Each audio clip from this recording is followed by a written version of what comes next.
अहिल्याबाई होळकर भवानी आहे।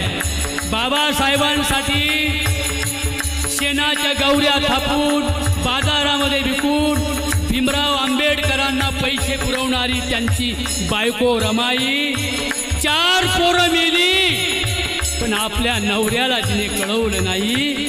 माझा नवरा विलायतीला गेलाय बॅरिस्टर होण्यासाठी, म्हणून रामा माझी शेण गोळा करायची, शेणाच्या गौऱ्या बनवायची, बाजारी नेऊन विकायची, भीमाला पैसे पुरवायची।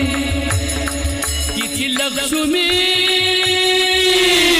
गवल झाली ग,